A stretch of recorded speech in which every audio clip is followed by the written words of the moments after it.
It was the shocking montage that pushed politicians and the public over the top. The Facebook page of a far-right politician which compared France's justice minister, who is black, to a monkey. The National Front Party suspended the politician, but the incident prompted further insults directed at Christiane Taubira and a great deal of soul-searching about exactly how racist France may have become. Many worry that the attacks on the justice minister represent a growing and very public racism in France, which has included everything from racial taunts on the football fields to the government statistics, which indicate that anti-Semitic and xenophobic attacks last year were up 23% compared to the year before. Those who study the question say racist insults have become part of the everyday discourse.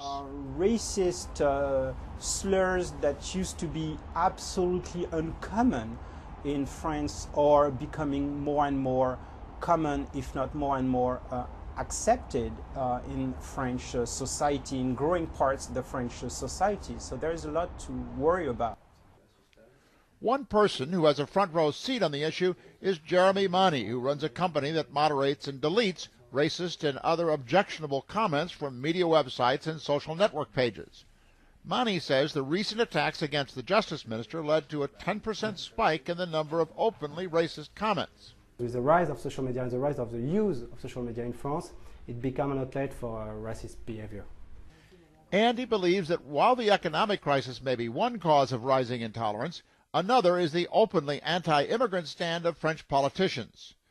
The far-right National Front Party of Marine Le Pen, once almost banished from mainstream politics here, is now consistently rising in public opinion.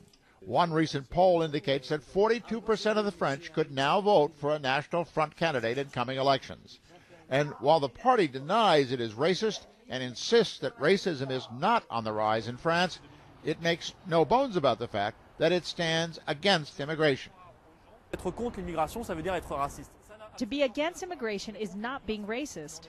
I believe the French understand it better and better, that it's a dishonest and defamatory claim made by politicians.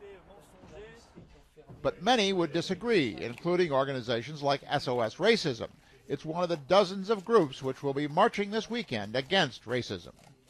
We can't let this situation get worse, and as we hear racism more, it's important that the silent majority puts a stop and makes their own voice of tolerance and positive values heard. But as much as mainstream leaders here insist that something has to be done about growing racism, few have an idea about exactly what, except driving the point home in the schools and at home that, like it or not, traditionally almost all-white France has now become a multiracial society. Jim Bittermann, CNN, Paris.